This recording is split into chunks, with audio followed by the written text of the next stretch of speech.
Hey, everybody. Welcome back to the Think Bitcoin podcast, where I talk to Bitcoiners about culture, art, philosophy, and living well. Please like, rate, and above all, subscribe to the show. It is much appreciated and very much helps expand the reach of the show. Today's guest is Trey Sellers. Trey is VP of Sales at Unchained. He also authors a substack called Fire BTC and is a prolific writer on Bitcoin and personal finance. We discuss all things personal finance, Bitcoin's relationship with the Fire community, and its role in any credible FIRE strategy, saving versus investing, why you shouldn't pay off your mortgage early, and how Bitcoin can empower artists, and much more. So, without further ado, please enjoy this episode with Trey Sellers.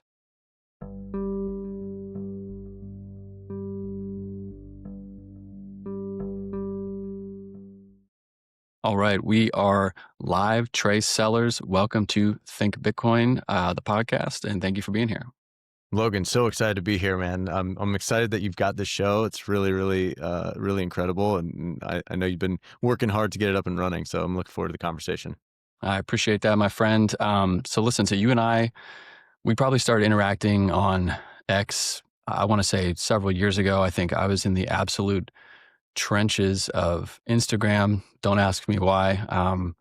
Just kind of debating with these personal finance folks there about Bitcoin, about, hey, why do you guys not, why do you not understand this? What are you missing? And just getting into these just endless circular tedious arguments with them all the time. And I had written some stuff about personal finance as pertains to Bitcoin, but then I started interacting with you and realized that you were writing a lot of similar stuff.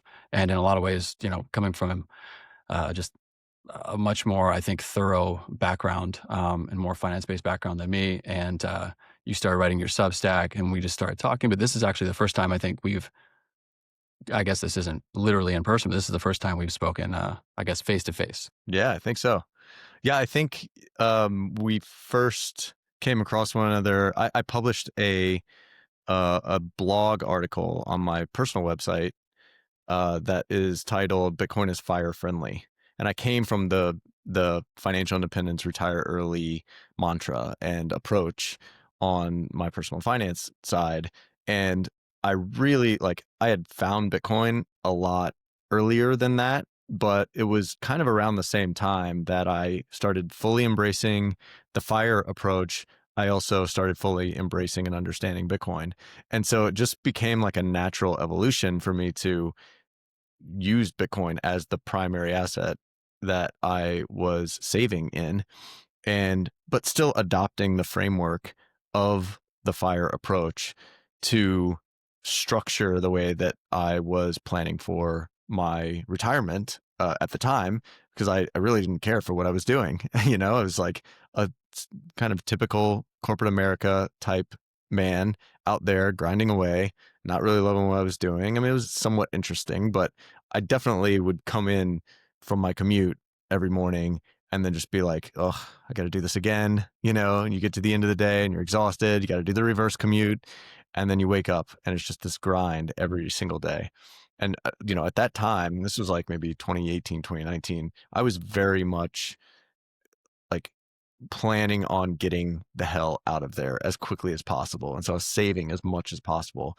And then, when I found Bitcoin as this like apex asset and the thing that would, really accelerate that journey for me, I just went all in. And that was the genesis of this Bitcoin is Fire Friendly article, which was really meant to make sure that there was some kind of literature out there to help the FIRE movement understand why Bitcoin fits so well within that framework. So I think that was the first kind of interaction that we had. Yeah, I think I remember that article actually. Yeah, there are just more similarities between Bitcoiners and FIRE folks, I think, than most people realize. And I know you've talked about this at length. And I definitely, I want to get into, in this conversation, we'll get into your personal journey. I'm very interested to know the steps along, Trey's journey, how you went from pre-Bitcoin Trey, find Bitcoin, the speed or pace at which Bitcoin kind of entered your strategy, your perspective, and eventually kind of took it over. I want to start actually with a somewhat basic question. And just for the record, we're kind of freestyling here. I'm skipping the obligatory intro stuff because everybody, you probably know Trey already. He works for Unchained. Unchained is an awesome company. We'll get into Trey's journey a little bit more later. So Trey, this podcast, I started it, as you kind of know, as we were talking about before we hit record, because I think that Bitcoiners have an opportunity to kind of do more than just fix the money. Obviously, I think that is a hugely important thing, and everything else is kind of downstream of that. But I think once we do that on this sound money foundation, I think Bitcoiners have a chance to rebuild and kind of re-architect culture and everything that that means and entails. I think in a lot of ways right now, our culture is decaying, I guess, a little bit. It's atrophying in a lot of the important places, and I think Bitcoiners can help to build a more enriching cultural landscape that we can all benefit from. But a huge part of that, I think, is personal finance. I think whether you're somebody who cares about creativity and art and culture and that type of stuff, or you're somebody who makes it, personal finance is absolutely essential. But I think I want to ask you about our relationship right now to money as a culture. So America 2025, how do you think about the way our culture treats money, the relationship with money our culture seems to inculcate in each of us? Do you think it's healthy? Do you think it's unhealthy? And I guess, how did we get here into this place where we are now? Hmm. So I think the foundational relationship or understanding that most people have with money is on the consumption side. And historically speaking, that's actually not what money is. Money is used as when you are holding it. And a lot of people think about that in the opposite way. People think about using money when you're spending it. And that feels right on the surface, but money is built to decrease the amount of uncertainty that you have in your life, because it is the one good that is ubiquitously or almost ubiquitously liquid and tradable for any other goods, services, or assets that you want to acquire. So when you're holding money and you're holding a larger cash balance, what that actually means, what you're signaling to the world, is that you've got more uncertainty in what you want in the future.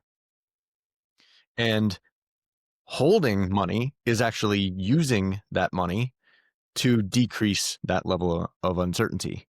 And then when you trade it away, you are actually doing the opposite. You're done using it, right? You, for that amount of money that you've spent, that $20 that you spent at Starbucks for 2 drinks for your kids or whatever, right? You are now saying, okay, I'm done using this money. I've figured out how to solve some uncertainty that I had in the past. And now I'm going to get rid of it and take on this thing that I'm buying, or this service that I'm paying for, or this asset that I'm purchasing. And so there's this like flip in people's minds, I think, that needs to happen. And that already naturally happens for Bitcoiners, because we think of money as store of value first, as something that is like should be used to decrease that uncertainty, and is meant to be used to hold value over a long period of time until you're able to figure out what you want to do with it in the future. And the reason I think that most people kind of by default think this way about money, the opposite of what it should be, is because the money is designed to lose value over time. It is functionally engineered to be debased. We have to have 2% or more inflation of the money supply and of the cost of living every single year by design. If that doesn't happen, the system kind of collapses on itself. And the reason for that is because it's based off of debt. It's based off of credit. And credit, as most people are aware, always comes with a little bit of an interest rate. That interest rate needs to be met. And the only way that it can be met, there's two different ways. One is that somebody else has to lose money or go bankrupt, or the other way, which is the way that the state, the government, the banks, like the way that the system is designed, the other way that this can be done is to just increase the amount of money that's there in this kind of perpetual, it's kind of Ponzi-like, right? Like the the old debt gets paid back with new dollars, and that has to continue perpetually, right? And so like that is the fundamental reality of the way that the credit-based monetary and financial system works today. And that, I think, is the reason that people think about money as primarily a consumption medium, a medium of exchange, something that is spendable, as opposed to something that they can store value in, because they know that they can't store value in it. And this is where this like overlap in the FIRE community really comes from with Bitcoiners, is that they recognize that they recognize inherently that the money is broken, that it can't be used to store value, that you need to actually find a place to store value in that is not directly in money, which means taking on some risk. It means investing, and that everything is going to get more expensive over time because of this reality. And so if you are not investing, you are going to fall behind. And that if you can take advantage of the way that this whole system works, you actually can use that system to your advantage to get ahead of the game and save enough value that you can start to live off of without having to work. And the harder and faster you do this, the more that you take advantage of the way that the fiat system works, the faster you can actually get to that goal. And I talk a lot about that, using this like debt-based system to kind of supercharge or grease the wheels, so to speak, your path to reaching that financial independence quite a bit. What do you think? Is that answering your question there a little bit? No, that was that was fantastic. Yeah, I was gonna I have a bunch of follow-on questions to that. I guess the first one is, it seems to me that, the personal finance folks, FIRE folks, like I think you're indicating, they do, I think, accurately see that there's a problem, but they don't actually identify the problem that's upstream of everything, and instead they're very, very focused on just kind of solving it. So they kind of see that they can't hold the money because the money doesn't hold the value for all the reasons that you just articulated. And so they immediately look elsewhere, without actually asking themselves, okay, well, why doesn't the money hold the value? I mean, you talk to a personal finance person, they'll talk to you about inflation. They'll sort of recognize that you can't. They'll very much say, don't keep your dollars in a bank account, don't keep it in a savings account, because it's going to lose value. But they don't ever really ask why. And do you think that leads to maybe kind of a widespread misunderstanding, I guess, between the concepts of saving versus investing, whereas culturally maybe we just don't, folks these days don't really have the accurate idea of what savings is or should be, and we conflate it then with investing, because maybe we're not asking the right questions about why savings is kind of impossible with the current money. Do you think there is a sort of I guess a conflation between those two, savings and investing, right now? There's definitely a conflation by necessity, right? Like exactly what I was saying before, and what you're hinting at is that because you can't save in money, which was the traditional way that people saved, right? People used to just pile up gold, basically, Right. right? Something that does have some debasement built into it, but is fairly small and manageable. And you can just stockpile that over time. And with the productive capacity of the economy improving over time, even that small amount of debasement doesn't really hurt you too much, because you're still getting wealthier because the economy outpaces the amount of inflation that's out there in terms of productivity and in terms of what that can buy you, the purchasing power that you have from it. But with the dollar-based system, that tends to be much higher than the 1.5 or 2% inflation rate that gold sustains or has sustained over the last few thousand years. And so in order to reach those higher levels of um, of value storage to keep up with a debasement rate of more like 7%, you need to actually go out the risk curve. You actually have to invest your money and seek some type of return that is going to hopefully just, at least keep pace with the amount of monetary inflation that is out there. Um, if not surpass it, and you could actually grow your purchasing power over time in the way that you used to be able to do when you were just holding gold. Yeah, and could we talk about, so you use the phrase monetary inflation, Trey, which I think is really important, because if you have these conversations with, I'll use the word normies, I have these conversations with friends, and they'll say to me, well, look, Logan, CPI or the inflation numbers that I'm, getting through CNBC, or that that I'm seeing on TV are, 3%, 2%, 4%, whatever. The S&P, I've learned, via some influencer somewhere, is giving me, 8, 9, 10% per year on average for, the last 50, 75 years. There's like a 5 basis point spread there, or a 500 basis point spread there. Why? And I think you're talking about monetary inflation, and I think it's different from obviously CPI inflation. But why is that person? What are they missing when they say, "Hey, there's 5 percentage points between those two things, the S&P and CPI inflation. Why is that Yeah. enough for me?" So I am talking about monetary inflation and citing 7%, and that is coming from what's called broad money supply, M2, which is functionally the money that you and I and everybody else uses in our checking account, right? This is deposits at the banks primarily, and other like money market funds and that kind of thing. It's things that are cash-like that we are able to trade around in the economy, which really are just liabilities of the bank, right? When you deposit money into the bank, you are essentially loaning them that value, and historically they would pay you an interest rate on that. They don't really do that anymore, but you don't actually own that money. You've got like digits on a screen there in the amount of value that they owe you, and you're in this permissioned environment where, if you want to spend that, you've got to go to your bank and ask them, hey, can you send X amount of value that you owe me to this other person so that you owe it to them instead, right? And that's essentially how the banking system works. Inflation, from a monetary perspective, means like how much is the money supply growing, and that's what that M2 is essentially capturing. That's what that broad money supply is essentially capturing. The way that most people talk about inflation is in the form of consumer price index, which is a measure of the value of, or the cost of certain goods in the economy.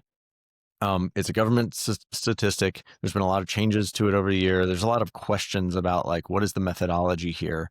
And it doesn't actually track what most people experience. And the reason for that is because inflation for you, Logan, is very different than it is for me. And it's very different for each one of the listeners here to your podcast. And it's different for everybody around you. Inflation is more of a vector than a single number. Like, to take the entire economy and boil it down to one number of inflation is completely insane. So it's completely crazy. I live in a different place than you do.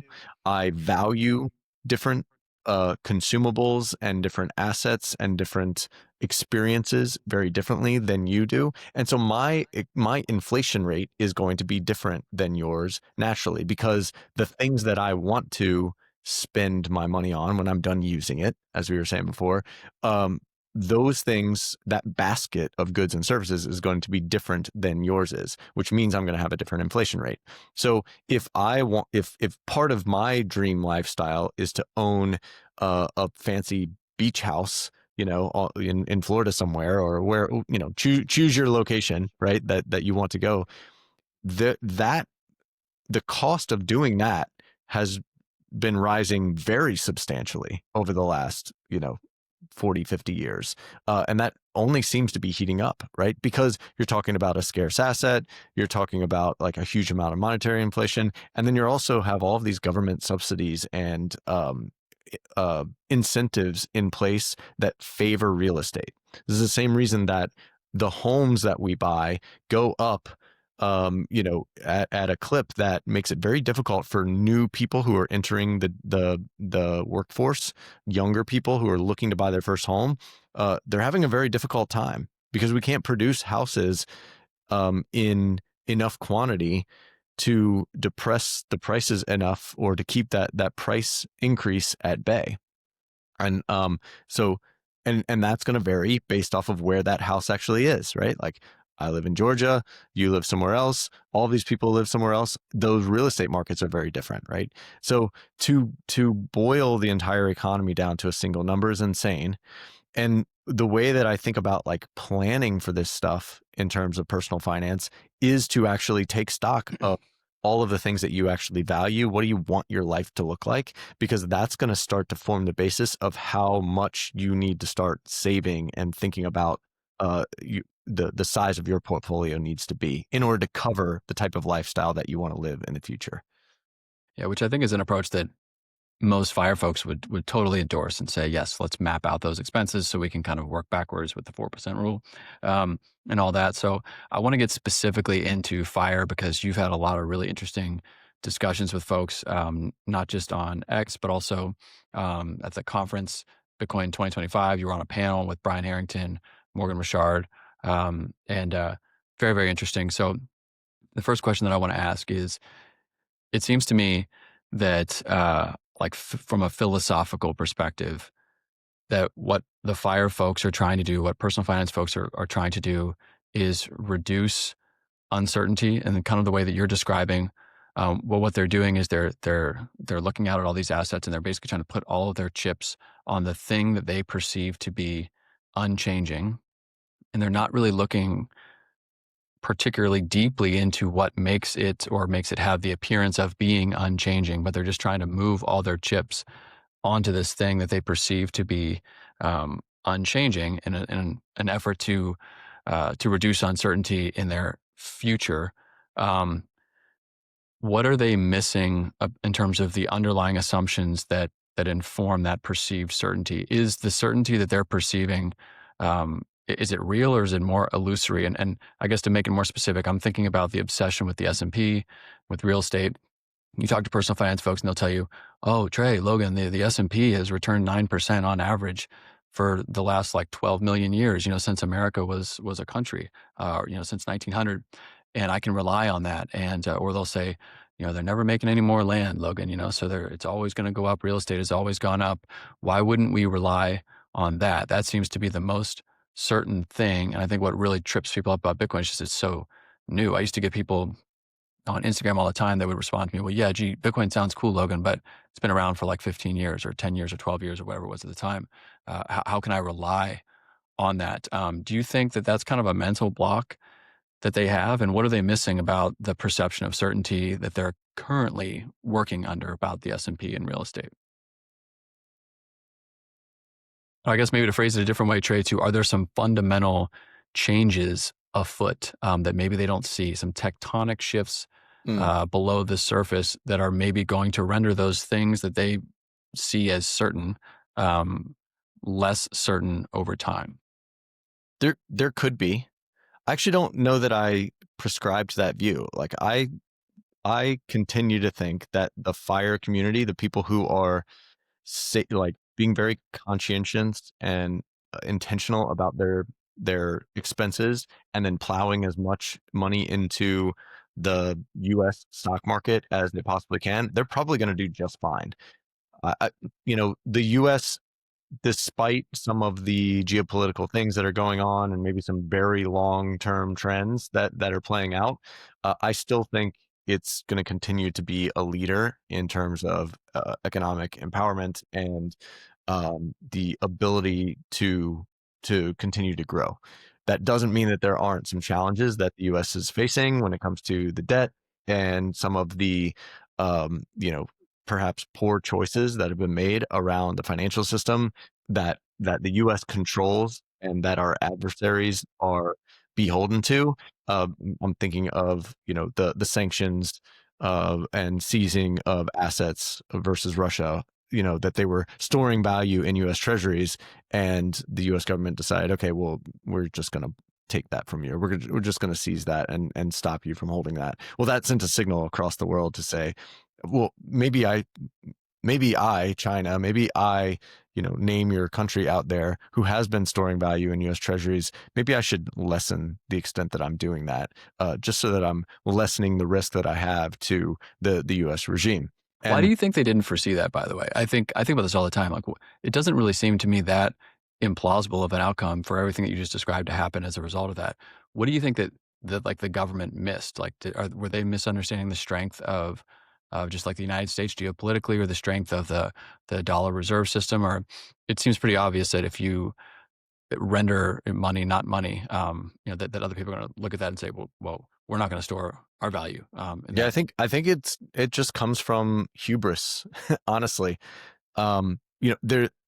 The US has sat at such a privileged position across the world over the last, 80 years or whatever it is, since basically the end of World War II, and has been the global hegemon. And despite numerous very bad decisions and, you know, endless wars and all this kind of thing, has still continued to maintain dominance.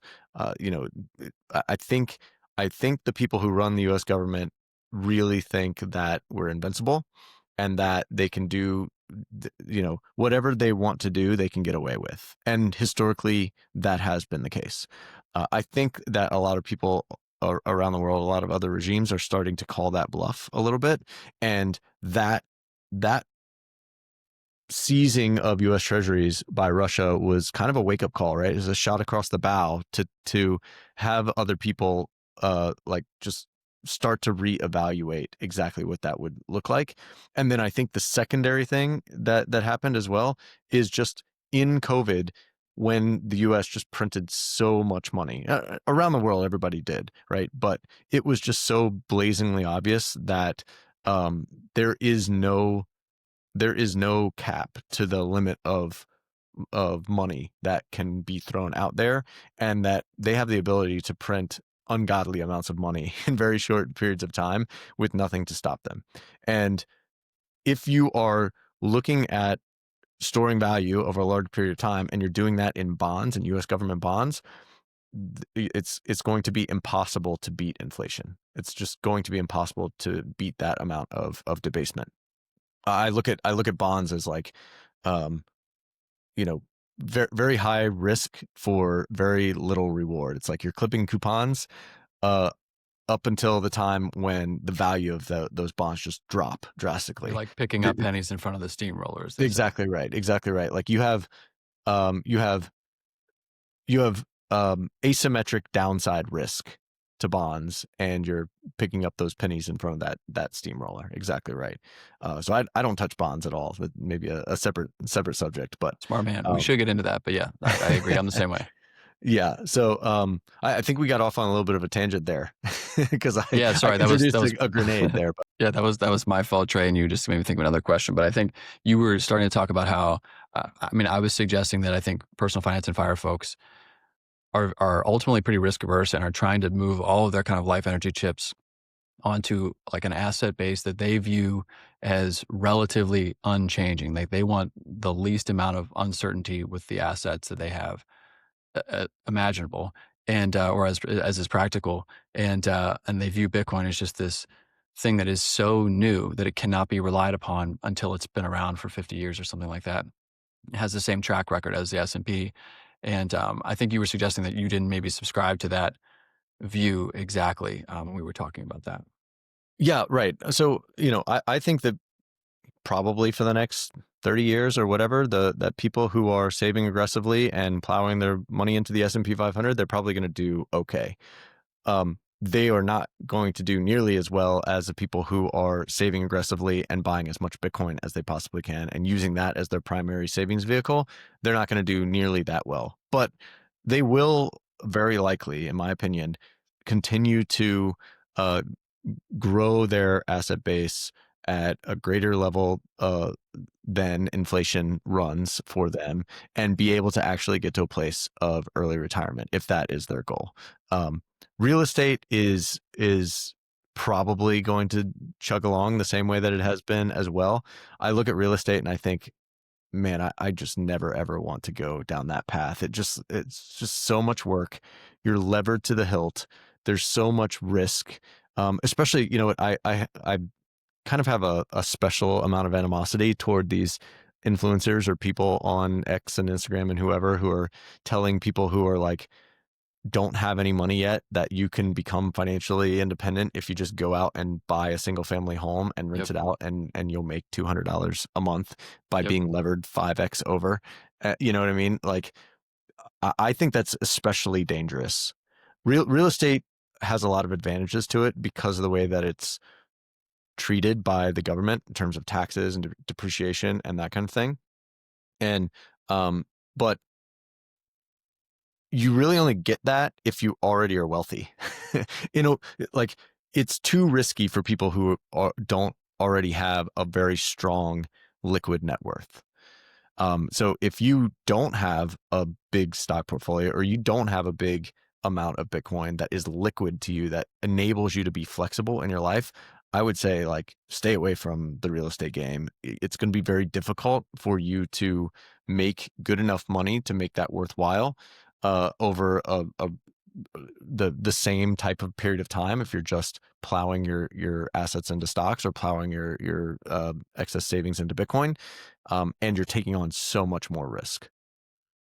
Yeah, let's I want to get I'm just so interested in your real estate takes generally. So I want to just let's jump ahead a little bit to real estate and just dive into that. So Trey, you've been pretty outspoken, I think, about the issue of a good example would be the issue of whether it's intelligent financially to pay back one's mortgage, to pay off one's mortgage early, to make early payments. I think there's a relatively popular formulation or calculation in the personal finance community is that if you just pay like one extra mortgage payment a year, it reduces your on to the principal, it reduces your 30-year fix to like 17 years or something like that.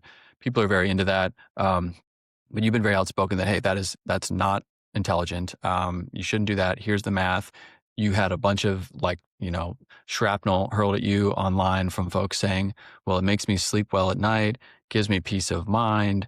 I feel more liberated and free now that I don't have this like albatross of a mortgage just sitting on me and dictating how I conduct my daily life and go to work, and whether you have to work or not work.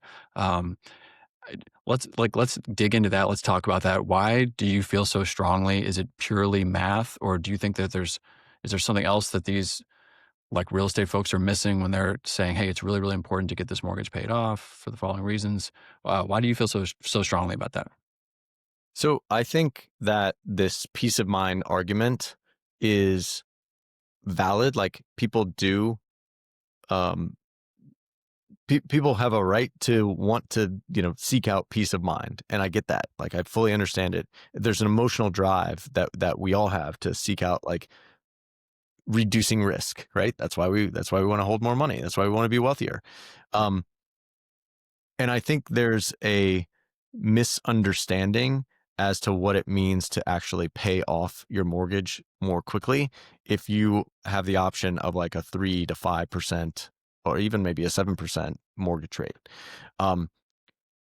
There is so much opportunity cost in paying down your mortgage that I think these people don't take into account, or they take it into account in a different way, or in the wrong way.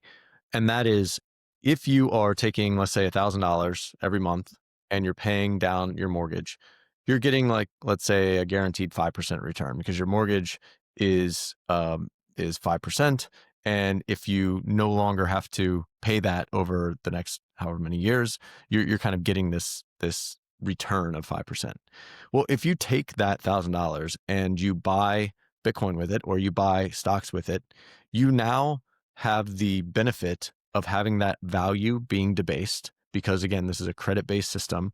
The more debt that is out there, the easier it is for you to pay, because there are more dollars out there, right? As your income goes up, as your ability to have other assets that you own goes up, you have an easier time paying off a 30-year mortgage when you get toward the end of it than you do at the beginning of it.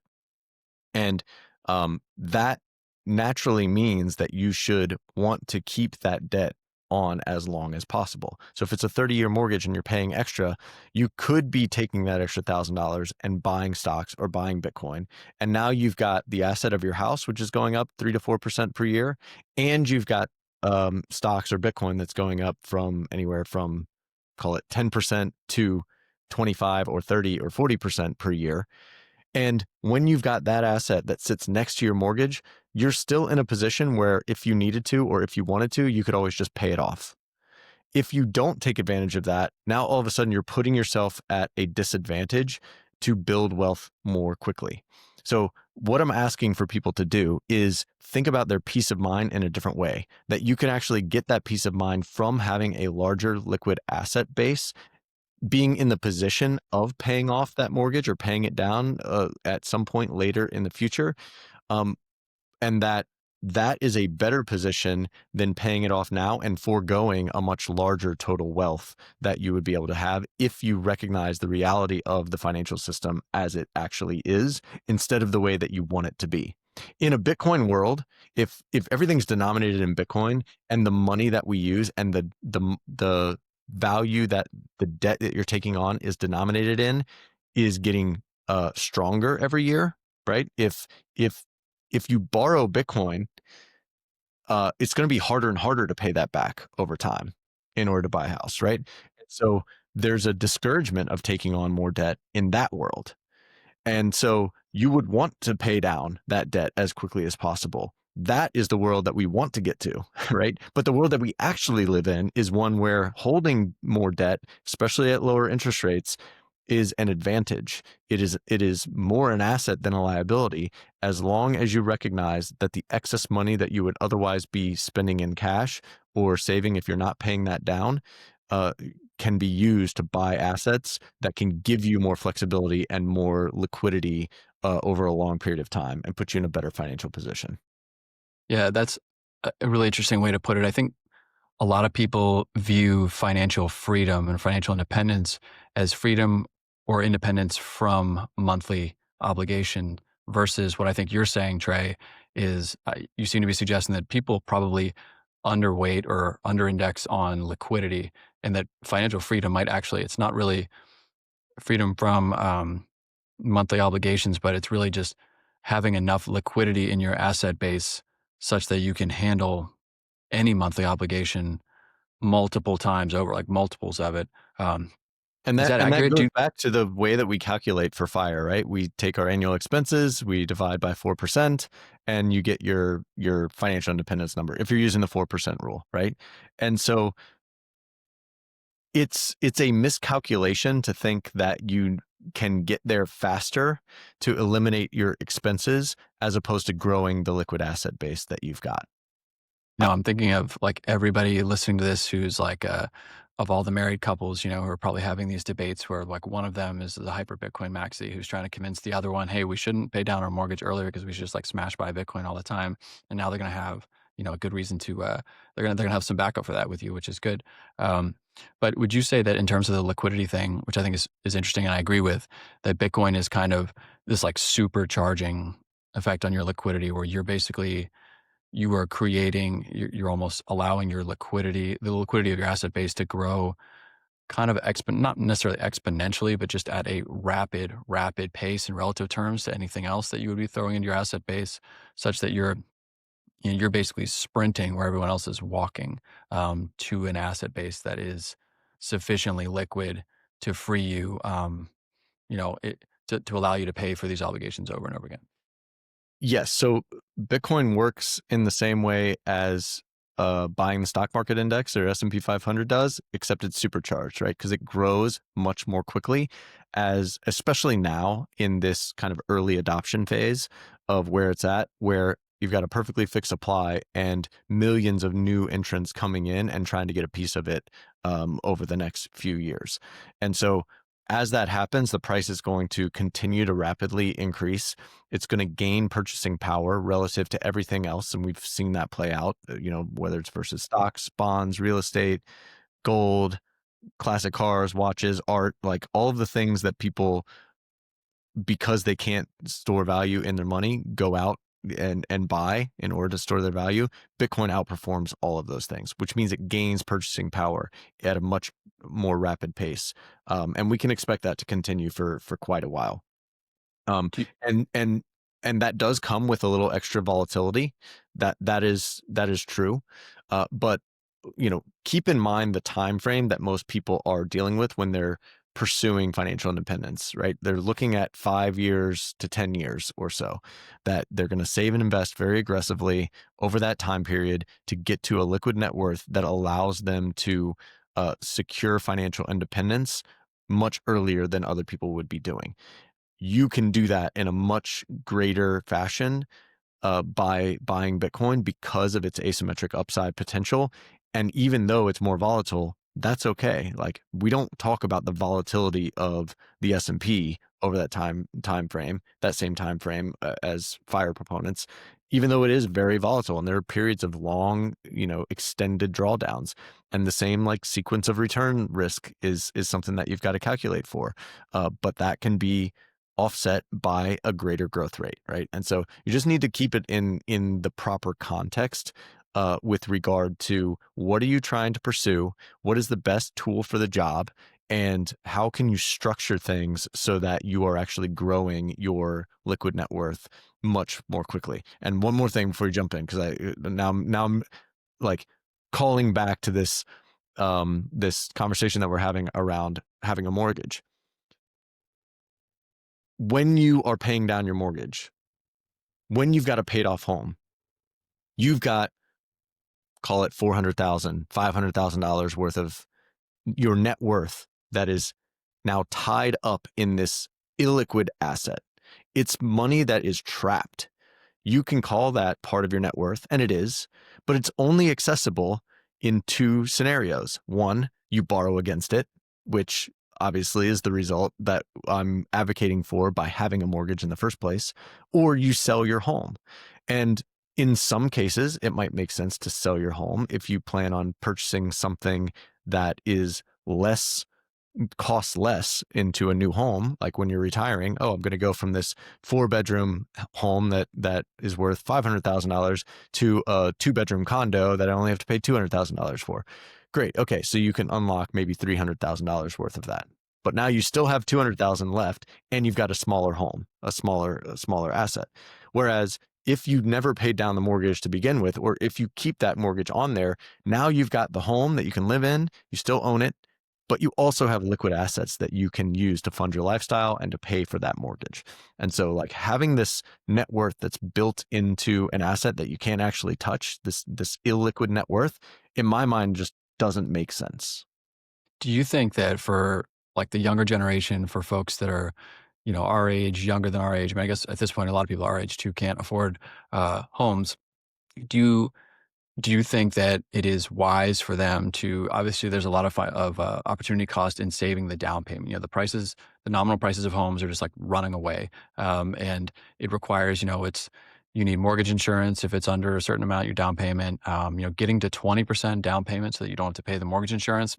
That's a huge, huge lift for a lot of people. Like that's a huge lift. And the opportunity cost for most folks of saving up that amount of cash to be able to put down is pretty massive. If you're thinking about it in like Bitcoin terms, if you just would have rented and bought Bitcoin instead, how do you feel about that? Would you like, if you were talking to, obvious disclaimer, not financial advice, but if you were talking to like a 22-year-old who was saying, I would like to have a home, I'm thinking about, just saving super, super aggressively right now in cash to be able to put a down payment down in, let's say 12, 16, 18 months. Would you look at that person in the eyeballs and say, that's smart, yes, go for it? Or would you say, look, maybe you should consider renting and trying to build this liquid asset base, that getting the home is not the sort of like the, I don't know, the kind of supercharging liquid asset thing that you think it is? Or do you think that we're both, am I just being glib and not recognizing enough like how much value people place just on the idea of being a homeowner and what that means to feel like you're participating, I guess in some version of the American dream? Yeah, no, that's such a good point. And all of what I'm saying over here about having a mortgage, if you own a home, is presuming that you already own a home, or like that is the decision that you've made. There's a separate conversation about whether or not it makes sense to own versus rent. And obviously there are trade-offs involved in all those things. For the 22-year-old who's like just starting out on their career and trying to kind of aggressively build a nest egg and save up, I would say absolutely not. Like, it's probably a bad idea for you to buy a home right now. You have no idea where you want to live, probably. You have no idea what you want to do with your life. You may want to travel. Like, there's a lot of freedom and flexibility that, especially in today's world where you can kind of work from anywhere in a lot of jobs, that not owning a home really, really opens up for you. And that moving into home ownership definitely has a purpose for some people in certain times of their lives. But as a 22-year-old young person starting out, like, I would tell my daughters, like, do not go out and buy a home right away. Go experience the world, save up as much assets in liquid form as you possibly can. And then you've opened up so much more optionality without giving up some of that asymmetric upside that you're talking about in the terms of, in the form of the opportunity cost that down payment is taking away from you. Do you think that what Saylor is doing with MicroStrategy right now is basically what you're describing?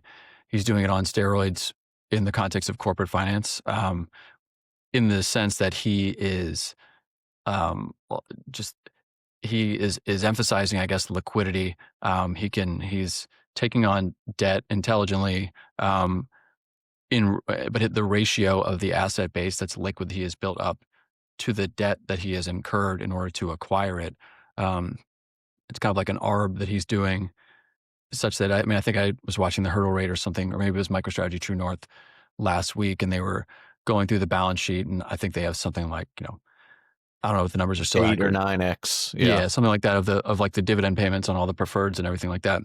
I mean, do you think that, because I know you have some thoughts on treasury companies and stuff like that as well, which I want to get into, but how do you feel about the way that Saylor is conducting things? Do you think is there a version of kind of Saylor that is intelligent personal finance as well, where you're kind of just, I think the version of Sailor that is intelligent leverage is that 30-year mortgage, or Mhm. having a mortgage to a home that you own.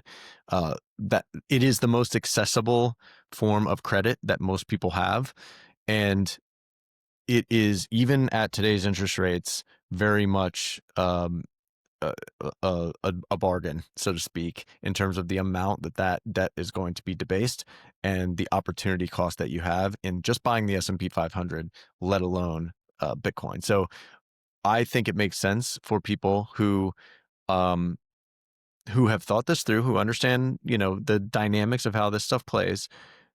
Like, that is an opportunity that you should not really pass up. Again, assuming that you've made the decision that you want to own a home and that kind of thing. There's a totally different idea, uh, or you have to, like, get to that decision before you make a determination as to how you're going to actually finance the purchase of that home. So I think that there's some parallels there.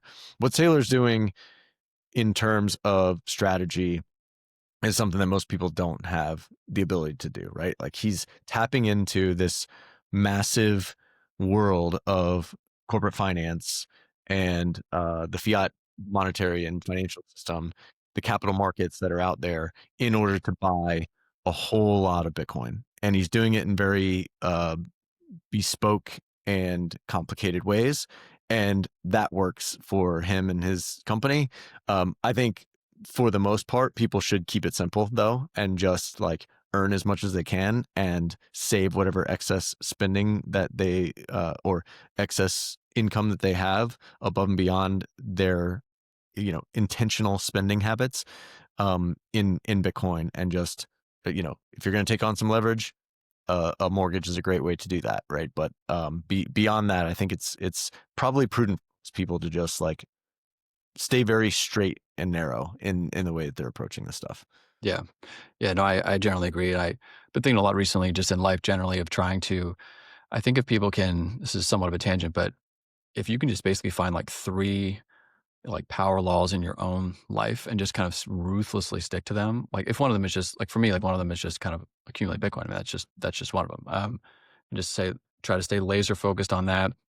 I think some other ones are like, you could have health ones where it's just like, Brian Johnson has this whole "don't die" thing, which whatever you think about him, it's a great like tag. It's a great way to just hyper distill health. Just don't die. Like unless you, I mean, there's a larger philosophical discussion there about death, which we don't have time to get into. But I actually wrote something not too long ago in the newsletter about this. I can't remember what it's called, longevity inflection point or something like that, right? but yeah, I saw that one. Yeah, yeah. Right, exactly. Where essentially you get to, it's possible that within our lifetimes, right? We're young men still, I think anyway. Thank you, Trey. Thank you. Yes, that it's possible within our lifetimes that we reach this event horizon where the average life expectancy for people around the world, or at least maybe in the US, gets to increasing by 1 year for every 1 year that passes, at which point technically, the average person would live forever.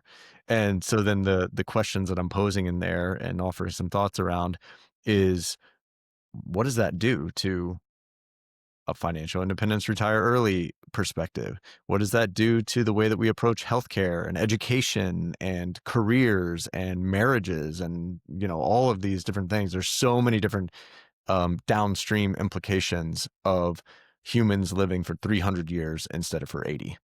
Totally, totally. Yeah, my wife, who's also a Bitcoiner, she thinks about this in the context of why more women should be into Bitcoin is because women traditionally outlive men too. So if you think about wanting the asset base to outlive, I mean, obviously, hopefully, we all live for a long, healthy time, but that's just actuarial reality, that women tend to live longer than men. Hmm. So I think that's uh, something to think about as well, or a perspective to take that I think is useful for some folks. Let me ask you this, Trey. You and Brian Harrington have had, and Brian's a friend too. Love Brian, and I love He's listening to great. Brian talk. Yeah, and you guys had a great podcast on the Unchained podcast a few weeks ago, and you guys also were on the panel together. And you guys are great, kind of in conversation with each other because I think Brian has his own unique perspective that's contagious, and he has this idea about real estate that I think it was on the panel, I want to say, where he made the comment that it's still good to buy real estate, even though, I mean, you were kind of saying, look, the math just doesn't really math on that. And he was saying there's kind of a cultural thing going on where Bitcoiners should try to own real estate and own the rental properties, because if they don't, then we're kind of ceding a lot of influence ground, I guess you would say, to fiat folks, or like fiat maximalists, I guess.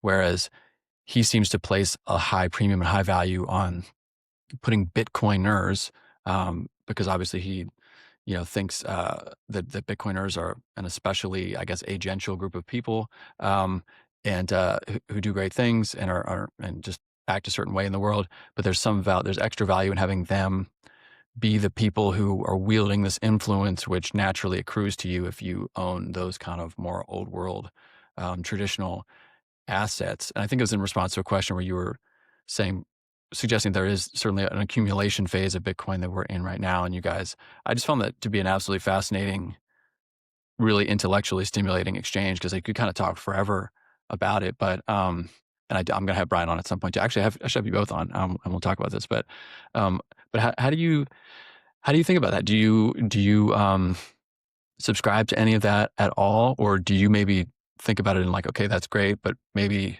not now in the next 2 or 3 years when the opportunity cost maybe is so great, but maybe down the road, Trey, in 20 years, Trey Sellers is, an owner of 25 homes and a whole thing is how do you think about that?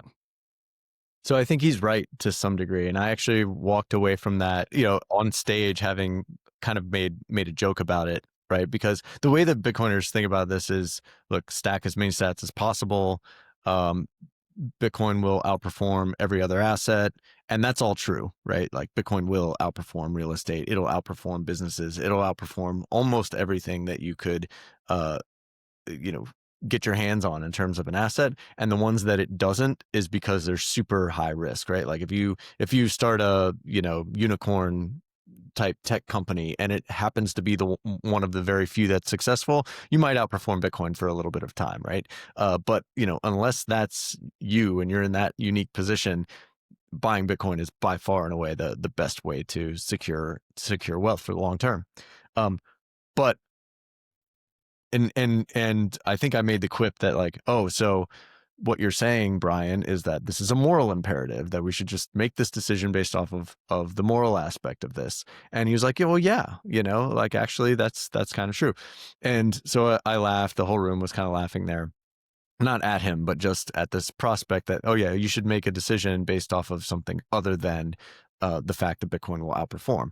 But I walked away from that thinking the same thing as I think you are, which is, yeah, actually, you know what? He's got a point.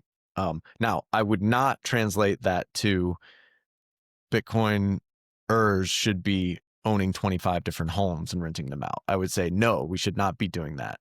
But the point that he was making was more like we should be involved in owning the businesses and the green spaces, let's say, the things in our community that we can have influence over. We should be the people who are owning those things. Maybe after you've gotten to a point where you've got enough Bitcoin, so to speak, that Bitcoiners and the values that we have, the low time preference, the focus on, you know, uh, I guess a different value set than what the fiat maximalists, as you put it, are having. That puts us in a position to be of influence to the people around you in your local community, and that's hugely powerful in actually crafting the world that you want it in the way that you want it to be. And I think he's totally right about that. And I walked away from that exchange really rethinking, my position there. So I appreciated that comment, despite the fact that I kind of threw some shade on him on stage there. Yeah, and for people listening or wondering what we're talking about, look it up on YouTube. It's like a personal finance panel from the Bitcoin conference in Vegas. I guess earlier this year. It's called "What the Fire Movement Gets Wrong About Bitcoin." Yeah, it's very, very good. The conversation is just it's very thought provoking. And I think a common theme of the conversations I've been having so far, which this is why I love doing this is why I love having these conversations, is that everybody I talk to is, and maybe it's because maybe I should be talking to newer Bitcoiners, but a lot of the folks I've been talking about, we've been in Bitcoin for a little while. And so everybody's really kind of turning their focus to almost from like Bitcoin to Bitcoiners, and to, okay, now we've been in Bitcoin for a little while. Now Bitcoiners, it's time for us to go out into the world and start to make our marks in our communities, doing things like what Peter McCormick is doing, which I think is pretty inspiring over there, with Real Bedford, with the coffee shop. I think he's about to do a pizza shop and all the kind of local politics stuff that he's getting involved in. I think that's what Brian is kind of really zeroing in on. A couple of, like, Stephen Lepka was like the first person I talked to for this. I talk about this all the time about how Bitcoiners are just kind of like a unique group of people who just are people who believe in this kind of you can just do things philosophy. And so, but at a certain point, you actually do have to go out and do the things versus just acquiring the Bitcoin to enable you to do the things later. And so it's nice just hearing so many different Bitcoiners from different perspectives who also have different interests and things that they're into and ways in which they want to, impact the world outside of just, Bitcoin. So I find that really heartening, really inspiring, and just kind of reminds me every day, why I believe in this group of people that the outside world looks at and thinks, wow, you guys are a bunch of psychotic, maniacs. Well, I tend to think that regardless of whether any individual is doing the things like you're talking about, like I totally get where you're coming from and agree with you. At the same time, I think that Bitcoin, like the incentive structure that comes from sound money and from a Bitcoin denominated world, which I think we are moving much closer to over the next 20 years, that incentive structure makes it where this stuff just happens kind of naturally, because the people who get into those positions of power and influence will naturally already be Bitcoiners, because it will have pervaded basically every part of our everyday lives. And that when you are operating with money that can't be printed, then the shortcuts that used to be profitable no longer are. the value systems that used to be kind of downstream of that soft money, of that fiat money, uh, are no longer something that people are gravitating toward naturally, and they will gravitate toward things that respect that base layer of economic communication, which is money. And that incentive structure shifts toward a lower time preference, toward more of a focus on local community and taking care of each other, as opposed to relying on the state to take care of people in retirement, like Social Security and that kind of thing.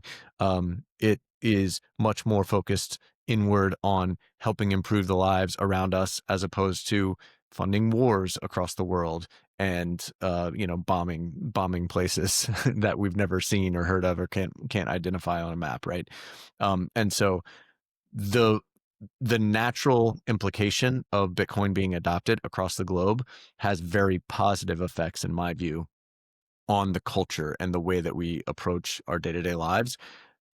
That will happen regardless of whether or not Bitcoiners like you and me and Steven and Brian go out and actively do that. But if you're in a position to do that and you want to make an impact on your local community, Bitcoin does put you in a position where you can do that. And so go for it, right? Like, more power to you. Yeah, 100%. Yeah, no, I think that's really well said. When you think about, you're making me think when you were talking about growing Bitcoin adoption, we are both operating basically under the assumption that Bitcoin adoption is going to continue to grow, and that the world is going to continue to Bitcoinize at some pace. It doesn't mean we're going to be on a global Bitcoin standard next week or anything like that, or a year from now, or 5 years from now. But we are both operating under the assumption that that is true. And I think when people ask me, how can you be so sure, especially if you have personal finance folks who say, they'll say, I'm pretty sure that the S&P is going to continue to do what it's been doing for the last 100 years. The reason I think that is because, capitalism, these are companies, they have cash flows, they sell products, they make money. They're going to continue to be incentivized to do that. Logan, how do you know that Bitcoin is going to continue to be adopted across the globe? To which I think I would respond, well, it's, owning Bitcoin is essentially like a bet against, government, figuring out how to be solvent and to get out of their debt problems right now, which are seemingly, I mean, it's like Kafkaesque, the debt situation at this point. Is that, and so basically I say, look, there's a 0% chance of governments getting out of debt really any other way, because any other way that they would choose, would, austerity would be, nobody's going to vote for that. Nobody would get elected for that. I mean, Trump kind of tried to that. He like made gestures towards austerity. And when he first came into office with Doge and everything, the market didn't like it. People started freaking out. And so now we're back to we'll just kind of grow and print. And so basically I'd say, look, there's no alternative but to print, because we're $1 bajillion in debt. And so as long as that's the case, Bitcoin is going to be adopted. Is that how you look at it? Or if I were to ask that, if someone were to come and ask you, Trey, why are you so sure that Bitcoin is going to continue to demonetize everything else and just accrue kind of all that monetary premium to itself? What makes you so sure? It's a combination of that on one side, that the train is unstoppable, that there's no other way out besides debasement in the way that the dollar system is structured, and the fact that people every day recognize that that's the case, and that Bitcoin is a superior asset for storing value over time and sending value over space than are other stores of value that they're using. So, primary example of this is, I talk to real estate investors all the time who have come to Bitcoin somewhat recently and are now selling down all of their real estate to buy Bitcoin. So Bitcoin is like, there's a sucking sound that you can hear from the real estate market toward Bitcoin when people realize that they don't want to deal with tenants and leaky roofs and high transaction costs and the illiquidity that I was referring to earlier, and the fact that you can't move this thing, that it could be, seized by the local government under eminent domain, perhaps, that you've got lawyers to contend with, and there's just so much overhead to running a successful real estate business, and it's still underperforming Bitcoin. And you're 5x at least levered, right? So any kind of any type of cracks in the surface of the real estate market or any kind of like volatility there could actually cause major problems to your position if you're so highly levered. And on the flip side, you could just take that same amount of value and throw it into Bitcoin in a totally unlevered position, and it will still outperform your levered Bitcoin, levered real estate position. And so people make the rational economic decision every day to say, okay, this thing, which is a pain in my butt, I'm going to get rid of, and I'm going to buy this other thing that's actually going up faster and making more money for me faster and has none of the overhead of that. Oh, and by the way, once I figure out that I can hold it myself, I don't have to rely on any kind of custodian. If I need to send value across the world on Saturday night at 9 p.m., I can do that. Well, guess what? You can't do that with the S&P 500, with the stock portfolio. You are still beholden to the banking system, the financial system to allow you to access that money. If you're in the US, you're lucky enough probably to have access to investing in the US market. In other Western countries and other parts of the world, maybe you have access to be able to buy the stock market. But in most of the world, you actually don't even have that as a possibility. Like it's a luxury that US people and the FIRE movement is generally speaking US focused or US based. It's a luxury that we have easy access to US financial markets. Most of the other people around the world don't. And so if they have any access to any stock market at all, it's not going to be the prime source of wealth that the US stock market has been. And so when they're weighing their alternatives, Bitcoin looks even better, right? And by the way, the currency that they're denominating in or that they would otherwise be using and transacting is probably being printed faster than the dollar is. And so there's this global um, global reordering of people's economic calculation on a daily basis that's happening trillions of times every single day. And more people over time will recognize Bitcoin as a superior way to accomplish the same goals that they're trying to accomplish, which is how do I save money today to give me optionality for tomorrow so that I'm not beholden to that corporate desk job or to the blue collar work of grinding on my body every single day, working on a construction site, or name your kind of soul sucking job that is out there, which is unfortunately the vast majority of the economy because it's been so difficult to achieve the amount of capital accumulation that we've had. That may be changing. We can talk about AI. We can talk about like all of these other things, but the point is that people will ultimately gravitate towards the easiest and best way to solve the particular problems that they're trying to solve. And Bitcoin is that solution. People just need to recognize it as such, start to get comfortable with it, take their first initial little allocation. And once you have a taste and once you learn a little bit more about it, it becomes increasingly more difficult to move away. In fact, the opposite tends to happen where you start moving even more value over toward Bitcoin than you otherwise imagine that you would do before, because you just like it just starts to click for you. Yeah, I feel like there's so many doctrines that we receive that we almost have to unlearn, I think, to fully, I guess, grok Bitcoin and how we can incorporate it effectively into our lives.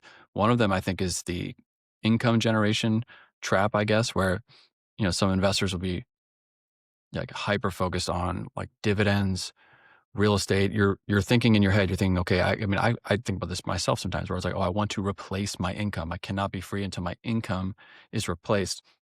And for me to replace it, my income is kind of a cash flow to me. I need to replace it with other active cash flows to me. If somebody were to bring that to you, I mean, how would you respond? Is it basically, you're kind of thinking about it the wrong way, where if you just build the liquid asset base, you are not including in your brain the category you have for, I guess, cash flow. You're not including the idea that you can just sell down Bitcoin. Maybe that's because you have another thing you need to unlearn on the Bitcoin side, which is that you can sell your Bitcoin. Is that what's happening there? Is there a kind of like double-sided block happening? Yeah, you can create income and cash flow from selling assets, and that's perfectly okay to do. And in a lot of cases, it's actually more tax efficient to do it that way than working at a W-2 and earning income that's taxed at 40% versus a long-term capital gains of 15% or 20% or whatever it is, right? And so like the FIRE community, I think understands this pretty well, even though they don't explicitly say that the whole approach or idea is that you're going to build up a liquid portfolio that you can sell down at 4% rate, right? Where the 4% rule comes from. But I think that when people get to that point in time in their lives, they start to feel a little uneasy about losing the income portion of it, because they have been kind of conditioned to think like, oh yeah, as long as I've got this income coming in, as long as I've got a job, I'm good to go. Doesn't matter what happens in the market, in my portfolio, all of that. And so, it's like you put all of this trust as a FIRE practitioner in this 100-year history that you're talking about. But then when it gets to the time when you actually want to start drawing down, it's actually very difficult to make that transition from an emotional standpoint, because you've built these grooves in your brain, right? Like the synapses are firing in a certain direction. Right. And it's actually hard to transition into a different direction for those neurons firing, because of that ingrainedness that you've built up over all of the years.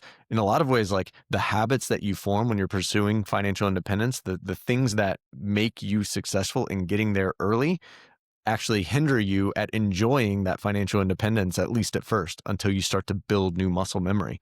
And I've been struggling with this myself, fairly recently, because I'm like kind of already there in terms of financial independence. But I am still working, so I still have a good income, but I'm trying to like loosen up the reins a little bit on spending and learning how to consume. Brian and I were talking about this the other day on the podcast, which is that like, hey, we almost have to like now start to build a new muscle that we hadn't been working out in a while, which is how do you actually consume in a way that intentionally gives you the things out of life that you want to get, and actually be able to enjoy your wealth. That doesn't mean that you're just going to go blow all $5 million that you were able to save or whatever it is, right? Within a very short period of time, but to be able to keep the amount of money that you've saved in context with actually how powerful that is. The whole point of this pursuit is to get to your place where you can enjoy life while you're still like young and healthy and mentally here to be able to enjoy it. And so you have to like start building that muscle memory a little bit earlier than maybe when you reach that level. And I wrote about this recently too, which I called the stacking sprint. And I actually think this is a really good way to approach it. It's kind of similar to what we know as coast fire, right? Which is that, you get to a point where like you're just dead focused on maximizing one thing, and that is your savings rate to buy Bitcoin, right? Or to buy whatever asset is of your choice. And then you do that for a set period of time. I likened it to 4 years. And at that time, you've most likely built up a liquid asset base that's going to grow in a way that like future contributions are not going to have nearly the amount of impact as the past contributions have had, because it's built up to such a great degree. And that allows you to actually coast a little bit. It allows you to just like let that compounding nature work for you, because like ultimately your balance sheet is going to carry the bulk of the weight when it comes to reaching financial independence. You've just got to get the ball rolling. And so doing that, getting to that stage, and then starting to actually work on that spending habit or that consumption habit can allow you, while you're waiting to actually hit your number, to actually transition into that new way of being before you actually get there, so that you can feel more comfortable in that transition. I didn't really think about this until fairly recently, where I got to that level where I'm like good to go. But I've been thinking a lot about it recently. That's for sure. Yeah. And it makes total sense. Yeah. I think all the time about the whole point of this is to be able to, I'm sure you feel this way now, Trey, with your work, is to get yourself to a point where it's not like you're retiring early and just like dropping. It's not this hard binary of work, no work. It's more of like get yourself to a point where you can be mission aligned and where you're doing something that you actually care about, which might be something that's not as remunerative as maybe your W-2 job was for you for a while. I think about this in the context of artists and creative workers, um, who, they're so crunched because we live in a society where you're on the hamster wheel and, there's not just a lot of like space and bandwidth where you can kind of do that. You're not being rewarded because, you're having to deal with Spotify and, all that stuff. They're very difficult models to work with. And I wrote a long time ago once about, for artists, Bitcoin is kind of like giving yourself, if you start saving in Bitcoin as like a creative, it's almost like giving yourself a deferred MacArthur grant. The Genius grants where they give people like $500,000 to do whatever they want, to work on whatever they're working on. It's kind of like if you start saving in Bitcoin as like an artist, and you just hold it for 10 years, you're kind of deferring a sort of grant to yourself. But I don't know if you think that makes sense or not. I have a couple more questions for you, and one of them was going to be, if you were to advise, and let's not use the word advice because this is not financial advice, but if Trey was a young artist, let's say you're a young novelist or something like that, you were working all day, writing all night, doing that. If you were thinking about making a creative impact in the world, something that you had to, it's kind of a non-commercial activity. It's hard to imagine that sustaining you financially. How would Trey think about using Bitcoin to unlock, I guess, maybe more freedom or bandwidth to be able to create? Hmm. Well, I think when we're young, for any pursuit that we've got, we have like the most energy that we'll kind of ever have. And you know, your brain is developing in such a way that like you're open to new ideas are always coming to you, and you kind of have the space and the energy to be able to go pursue all of those things. So how does Bitcoin fit into that pursuit as like a young artist or musician or something like that? Well, in those early years, like you really are focused on um perfecting your craft and investing as much time in the iterative process of figuring out what kind of artist or what kind of musician you are, and making like the craft that you've got as good as it possibly can, so that you can unlock future creative potential that goes beyond anything that you would have otherwise not had the skill to do. So when you get to that point where you've unlocked your craft, you need to also have the space and the bandwidth and the monetary or financial wherewithal to be able to then pursue that in a much more aggressive way. So if you're spending, let's say, those first 10 years, you need some type of way to contribute value to society so that you can earn some income to sustain you through those years. But then you're also likely very much spending a lot of time perfecting your craft. If you are saving any excess that you have in Bitcoin, by the time you get to that at the end of that 10 years, now all of a sudden you've got that Renaissance like grant that you're talking about in order to fund the next 10 years of actually pursuing this art that you have worked so hard to hone your craft to be able to pursue. And in that next 10 years, with the weight of financial burden kind of lifted off of you, you're probably going to do some of the best work that you've ever done, because you're at a position where your craft is honed, and you've got the time and space to be able to like let things come and flow without the extra stress and burden of the normal wear and tear of trying to earn a living while you're doing so.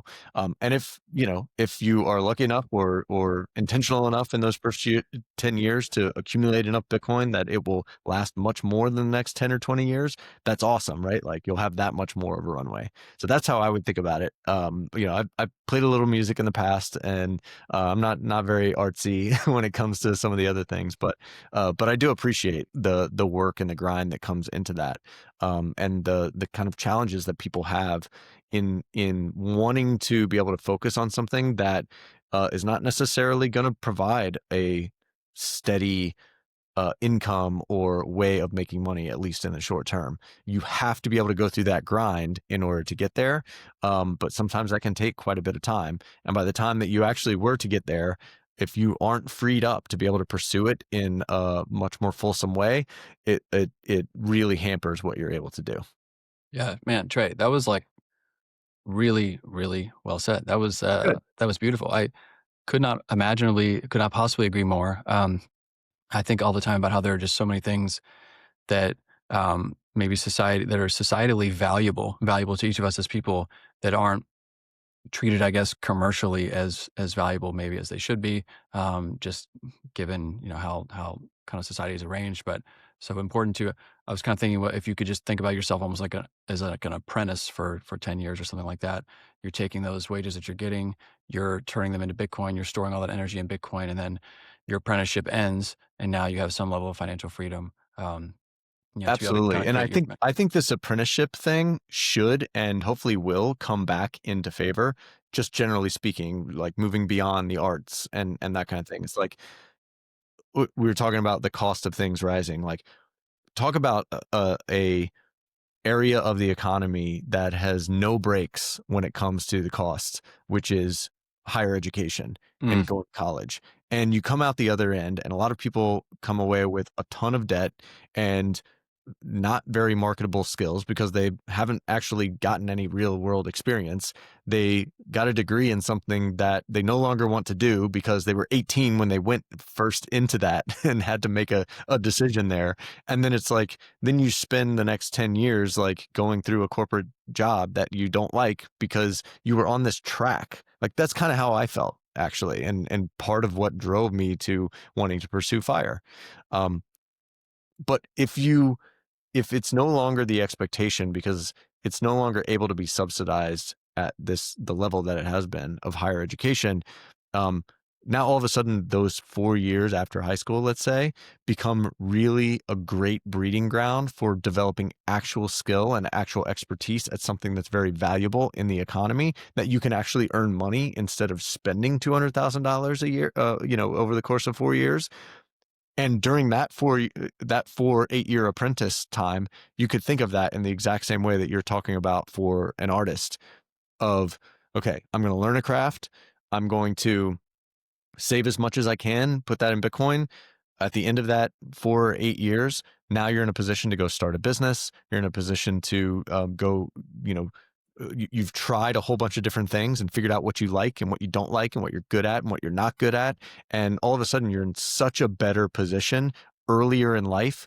And you've got this bit of savings as a primary nest egg or the little, the first chunk of the snowball that allows you to compound over the next 10 years of working. And by the time you get through that, now all of a sudden you are like in a position where you can choose to do whatever you want because you've had 15 years of being an expert, grinding, making good money, saving a whole bunch of it. And now all of a sudden, like you've got everything that you need to.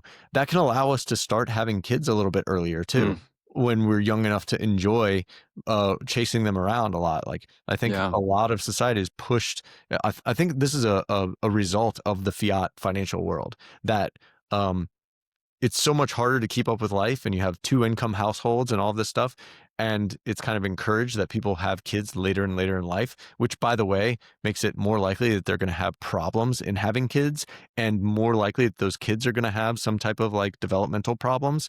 Um, if we can reshape the incentive structure here, it might actually be come back in style, so to speak, and be much easier for people to have kids a little bit earlier in life, where they've got more energy and can enjoy that. And then, by the way, um, if you have kids a little bit earlier in life, because all of this stuff is enabling that, now all of a sudden those kids are going out on their own apprenticeships and going out in their own lives when you are still young to then have a very long fruitful life with your wife or partner or whatever over a longer period of time when you're not old and gray already.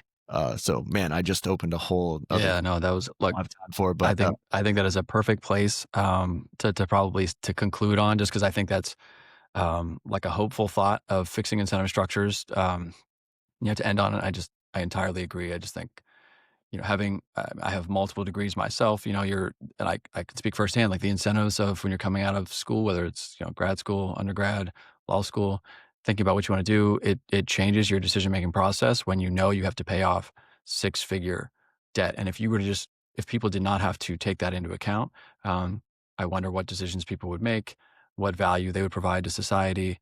Would we collectively be more enriched by the talents of our fellows, if that was the case. So and will we have so much more diversity in Yeah. the skill set and the experiences that people have, I think that opens up so much more possibility in the world and the way that things are able to be developed in that type of an environment. Yeah, 100%. Well, listen, Trey, thank you so much for coming on the show. We'll definitely have to do this again sometime. Anytime. Um, I'm personally going to plug your newsletter. I just find it by I just type in Trey Sellers Substack all the time. But I know you can tell us what it's actually called. But it's about fire and Bitcoin. The articles, they're not long, they're digestible. You can kind of read them, on your phone relatively quickly. They're not gonna, just not 30 pages here, but they're very, very good. I find them very helpful, very instructive. So definitely would recommend people go check those out. But Trey, where else can people find you? You're on X a lot. Where can people find your work and listen to you more?